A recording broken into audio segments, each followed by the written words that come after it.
to another reaction video with me, Chelsea, and this one, Stu. It's time, finally. You all know that this is Stu's favourite comedian. It's time for some George Carlin. I haven't personally watched too much of him. I just know that you're obsessed with him. But it's been years since you've actually watched him. I'd seen, again, off bits and clips. But I'm not going to lie, I was first introduced to him from watching Jay and Silent Bob. Yes, yeah. And yeah, from that moment... Yeah, that's where I first discovered him. Because yeah, you told that, me and then he was also the priest in Dogma as well. Yeah, he was. Yeah, I love that film. With the Buddy Christ. Yeah. But guys, you've been requesting it, so it's time for some George Carlin. We're going to start off with... Fat people. Yeah. Let's go. That's Buddy all the phase. People are fucking dumb. You can say what you want about this country, and I love this place. I love the freedoms we used to have. I love it. I love that, you know?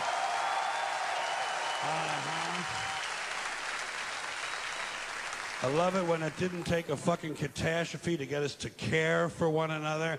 I love the fact that we're on camera all the time from all angles. But you know what? You can say what you want about America. And I say I love this place. I wouldn't have it any other way. Wouldn't live in any other time in history in any other place. But say what you want about America, land of the free, home of the brave. We got some dumb-ass motherfuckers floating around this country. Dumb-ass motherfuckers, you know? Yeah. Now, obviously, that doesn't include this audience. I understand that. You seem intelligent and perceptive, but the rest of them, holy jumping fucking shitballs. Dumber than a second coat of paint. And this ain't just ranting and raving. This ain't just blowing off steam. I got a little evidence to support my claim.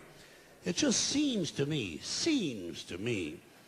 that only a really low IQ population could have taken this beautiful continent, this magnificent American landscape that we inherited. Well, actually, we stole it from the Mexicans and the Indians, but hey, it was nice when we stole it. It looked pretty good. It was pristine. Paradise. Have you seen it lately? Have you taken a good look at it lately? It's fucking embarrassing. Only a nation of unenlightened half-wits could have taken this beautiful place and turned it into what it is today, a shopping mall. A big fucking shopping mall. You know that? That's all you got. That's all you've got here, folks. Mile after mile of mall after mall. Many, many malls. Major malls and mini malls. They put the mini malls in between the major malls. And in between the mini malls, they put the mini marts. And in between the mini marts, you got the car lots, gas stations, muffler shops, laundromats, cheap hotels, fast food joints, strip clubs, and dirty bookstores. America the Beautiful. One big transcontinental commercial cesspool. And how do the people feel about all this? How do the people feel about living in a coast-to-coast shopping mall? Well, they think it's just fucking dandy. They think it is cool as can be because Americans love the mall. They love the mall. That's where they get to satisfy their two most prominent addictions at the same time: shopping and eating. Millions of semi-conscious Americans day after day shuffling through the malls, shopping and eating, especially eating. Americans love to eat. They are fatally attracted to the slow death of fast food. Hot dogs, corn dogs, triple bacon cheeseburgers, deep fried butter dipped in pork fat and cheese whiz, mayonnaise soaked barbecued mozzarella patty melts. Americans will eat anything, anything, anything. If you were selling sauteed raccoons' assholes on a stick, Americans would buy them and eat them, especially if you dipped them in butter and put a little salsa on them. Yeah. This country is big time, pig time. Forget the bald eagle. You know what the national emblem of this country ought to be? A big bowl of macaroni and cheese. A big bowl, because everything in this country is king size. King size, extra large, and super jumbo. Especially the fucking people. Have you seen some of the people in this country? Have you taken a good look at some of these big fat motherfuckers walking around? Big fat motherfuckers. Oh my God, huge piles of redundant protoplasm lumbering through the malls like a fleet of interstate buses. The people in this country are immense, massive bellies, monstrous thighs, and big fat fucking asses. And if you stand there for a minute and you look at one of them, you begin to wonder, How does this woman take a shit? How does she shit? Oh my God. And even more frightening, how does she wipe her ass? I've wondered this. Can she even locate her asshole? Ew. She must require assistance. Are paramedics trained in this field? And standing right next to her, of course, with a plate full of nachos and a mouthful of pie, is her clueless fucking husband, Joe Sixpack. With his monstrous swollen beer belly hanging dangerously out over his belt buckle. This guy ain't seen his dick since the Nixon administration. And if you stand there and you look at the two of them, you begin to wonder to yourself, do these people fuck? Is this man actually capable of fucking this woman? It doesn't seem structurally possible that these two people could achieve penetration. Maybe they're in that Cirque du Soleil or something. Telling you, the people in this country, every one of them is 50 pounds overweight. They are gargantuan. And in the summertime, God help us, in the summertime, they all want to wear short pants. Jesus, Lord, protector of all that is good and holy, deliver me from fat people in short pants. They all got short pants, big bellies, fat thighs, and dumb kids. Short pants, big bellies, fat thighs, and dumb kids. Every one of them's got two dumb-ass kids with them. And the whole family is wearing T-shirts, and every one of them's got the same T-shirt. I'm with stupid. Apparently in this country, the stupids are an extended family. And besides wearing them T-shirts, everyone in the family's got on a backpack. They got a backpack strapped to their back so they can carry around lots of stupid shit. And the reason they got to carry their stupid shit strapped to their backs is because their hands must remain free at all times to hold food. And to get that food up to the mouth where it gets shoveled in with all the rest of the disgusting shit they ate that day. And another reason for the backpacks is these people are going to buy even more stupid shit. They ain't got enough stupid shit at home. They just had a stupid shit sale. They're going to buy more. They're going to go out in the parking lot and stuff this stuff into the big, fat, ugly, oversized SUV that's got plenty of room in it. Plenty of room in it for stupid shit and lots of room left over for these big, fat, ugly motherfuckers to get them home.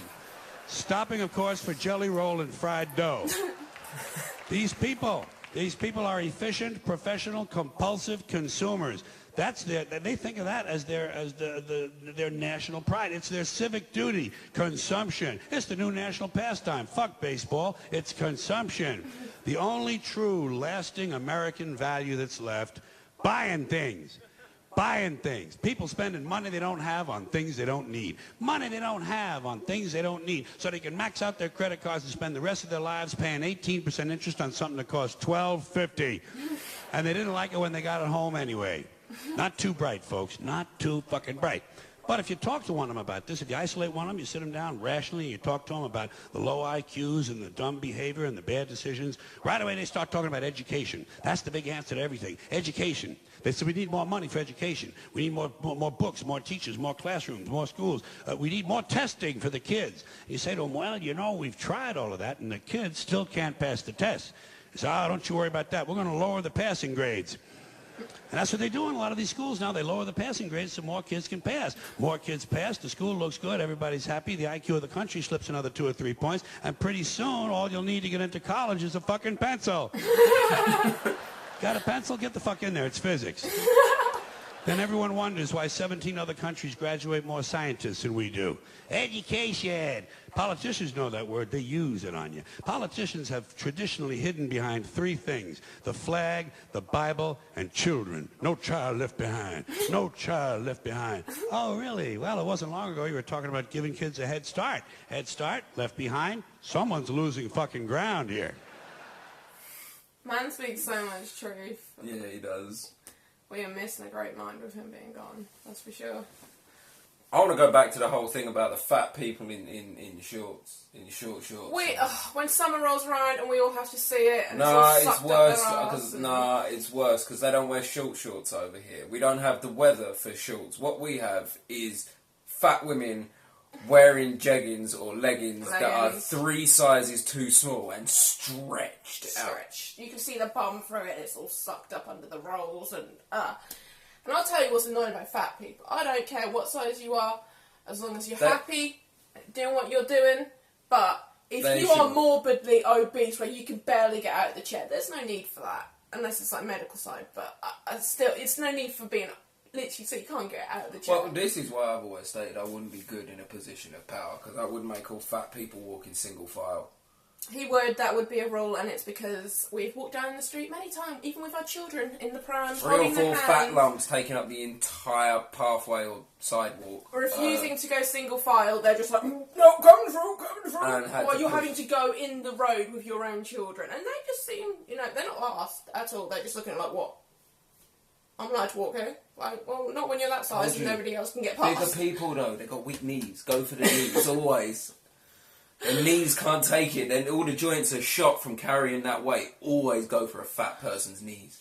But I love this style of comedy where it's venting, isn't it? But it's hilarious because it's true. Well, same Bill Burr, all of it is that anger vented. And everyone has these frustrations and angers from around the world. It doesn't matter what country you're at. You have the same arseholes, the same percentage, that small percentage of arseholes everywhere. Right, there's 2 right here. Unfortunately, and you're watching them. That's why I lock myself away in here. Yeah, it's safer. No, the world is safer from me, let's be honest. Yeah, about to say. But guys, what do you think of George Carlin? I think he is an absolute legend, and the world is definitely missing him right now. Like,